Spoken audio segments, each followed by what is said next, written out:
Yan mga adlaw dira sa imo kag welcome gid sa aton nga palatuntunan ang Ilonggo Daily Light from God's Word Radio Broadcast. Ini nga aton nga programa ginapatuhoy naton sa mga kabyanan kag mga nagatan-aw diri sa Facebook nga mga Ilonggo speaking, mostly dira sa Negros Occidental.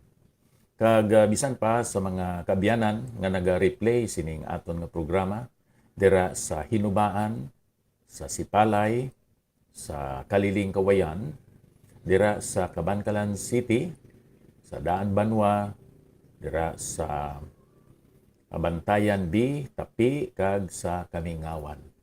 Maayong aga sa inyong mga kabyanan nga nagapamati sa sining nga mga kaiglisyanan kag mga barangay o kon banwa o syudad. Magapangamuyo anay kita adyan. Amay nga balaan, salamat sining bag-o nga adlaw sa diin kami imo gin pamata kag gin pabangon. Imo gin amanan sang bugay kag kusog para sa mga pagpangabuhi namon kag pag-alagad sa imo. Ang amon handom o Dios nga kami makapahamuot sa imo.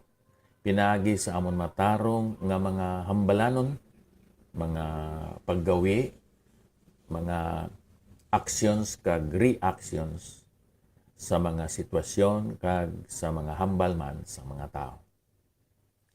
Dugangi o Dios ang amon ihibalo sa imo kag sa amo magadugang man ang amon gugma sa imo pinagi sa pagbasa sang imo nga pulong, pagpangamuyo kag pagdala sa mga tao sa tiilan sang imo bugtong anak na si Ginoong Jesucristo. Sa ngalan niya nga mahal. Amen.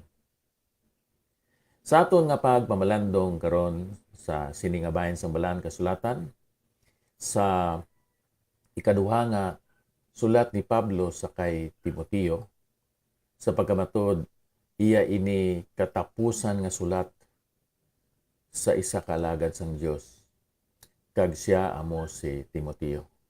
Ikaduhang Timoteo, Kapitulo 4, versikulo 10, kag versikulo 11. Kay si Dimas nagbiya sa akon nga nagahigugma sining kalibutan karon. Kag nagkadto sa Tesalonica, si Crescente nagkadto sa Galacia, si Tito sa Dalmacia.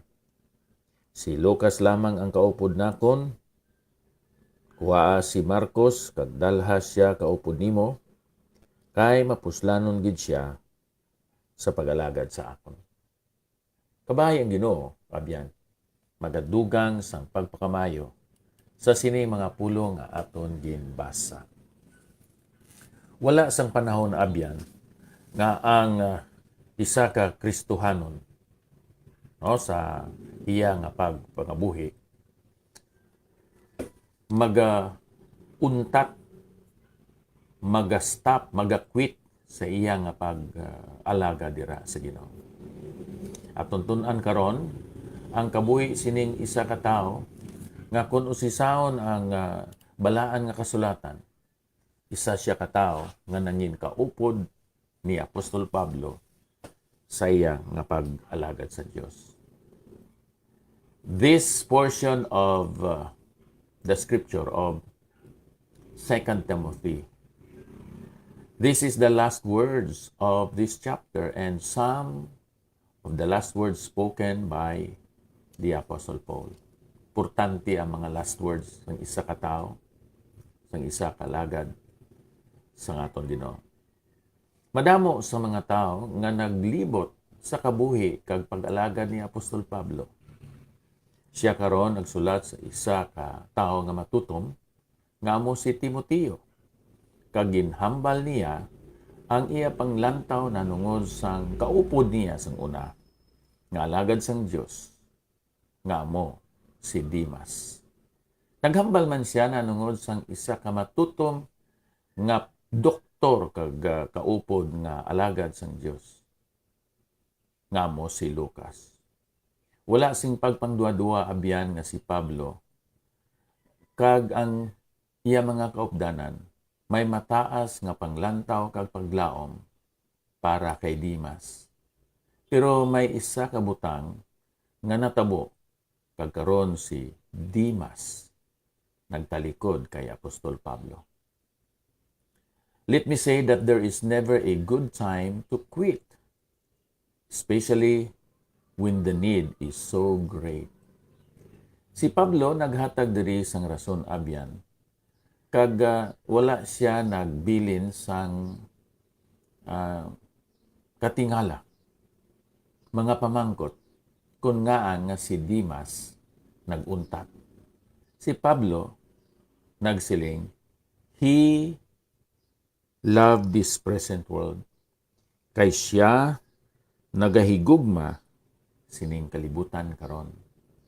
Hindi bala nagsiling si Juan sa 1 John 2:15, 16 and 17? Siling niya, love not the world, neither the things that are in the world.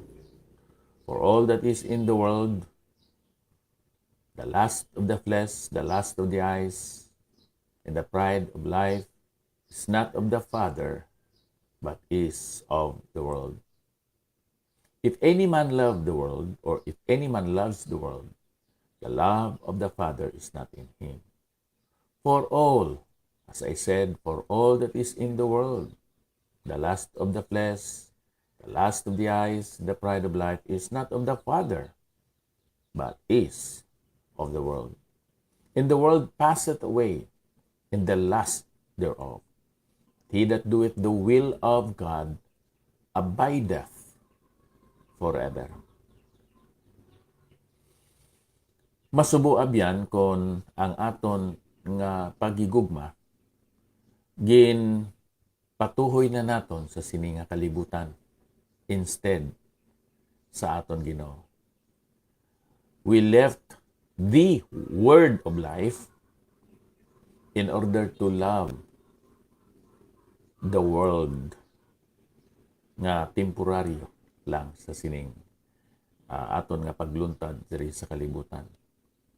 Ang kabangdanan kun nga nagahigugma ang tao sa kalibutan kag sa kalibutanon nga mga butang tungod kay gusto niya nga busgon ang iya kailigbon sa unod, iya kailigbon sa mata, kag nga iya pabusgon man ang bugal sa kabuhi.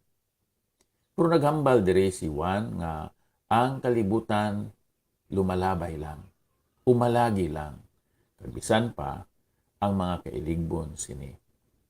Pero siya nga nagatuman kag nagahimo sang kabubuton sang amay, nagapadayon kag nagapabilin sa gihapon. When you begin to look at the world, and you'll do the things that you never thought you would. So amo ina ang matabo abyan. Tanawa diri sa Ephesians chapter 6 verses 10 up to 12. Finally, my brethren, be strong in the Lord and in the power of his might. Put on the whole armor of God that ye may be able to stand against the wiles or the schemes, deceptions of the devil. For we wrestle not against flesh and blood, but against principalities, against powers, against the rulers of the darkness of this world, against spiritual wickedness in high places. Kung aton tanawon ang listahan, ang diary ni Dimas, primero, isa siya katawo nga, one, devoted. Iya gin gamit in maximum ang bugay, ang tabang, ang gahom, ang kusog, kag ang bulig sang Dios sa iya nga kabuhi. Isa sa mga sulat ni Apostol Pablo sa kay Philemon, nagasiling Marcos, Aristarchus, Dimas, Lucas, my fellow laborers. So naintra sa grupo sa mga tao, naging kilala ni Apostol Pablo nga iya mga kaupod, mga kabulig nga nagaalagad sa Dios. Sila si Mark, si Aristarchus, si Dimas, kag isa ka doktor nga gihinganlan si Lucas.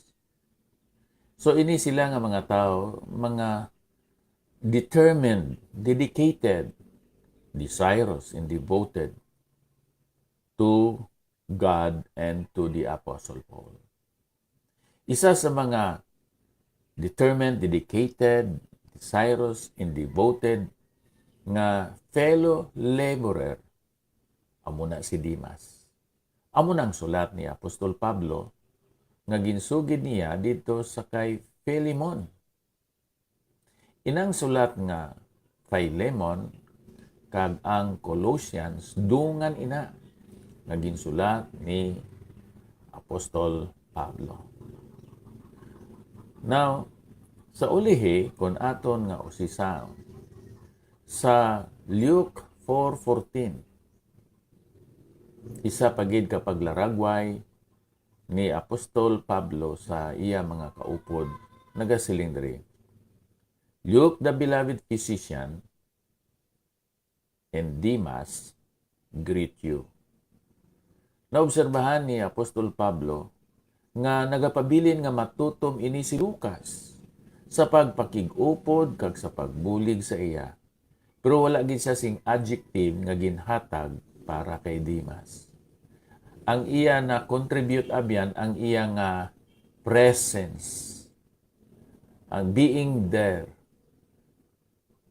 Pero si Lucas, isa siya ka beloved doctor, beloved physician, nga ang iyang presensya nakabuligid sa kay Apostol Pablo.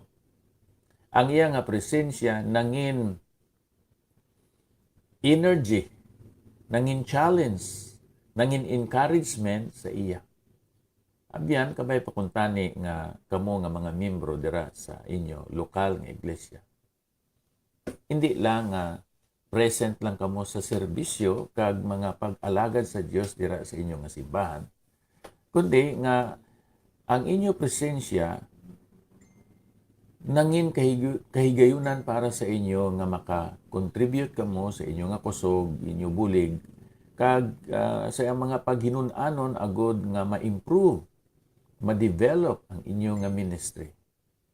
Hatagan ikaw sang Dios sang ihibalo kag sang kaalam agod nga may bahin ikaw sa buluhaton sang Dios. Si Demas, it seems ato nakita nga he lost his fervor and his zeal in serving the Lord. What was the reason? Nakita ni Apostol Pablo. Because he was focusing on the world.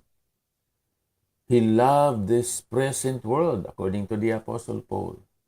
And eventually, sa 2 Timothy chapter 4, verse 10,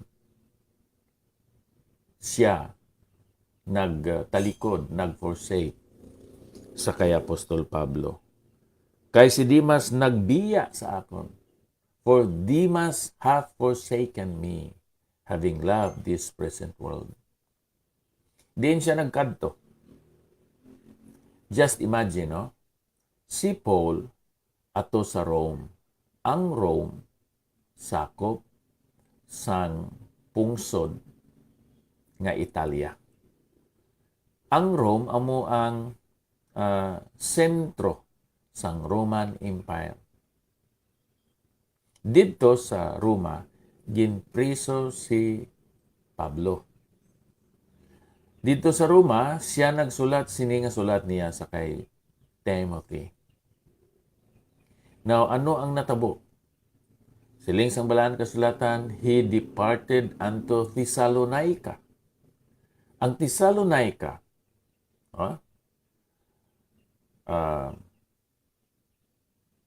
sakop ini sang probinsya sang Macedonia. Kag sakop ini sang na-conquer nga pungsod nga amo ang Greece. Sino pagid ang nagtalikod? May ginkantuan? Si Crescens to Galatia.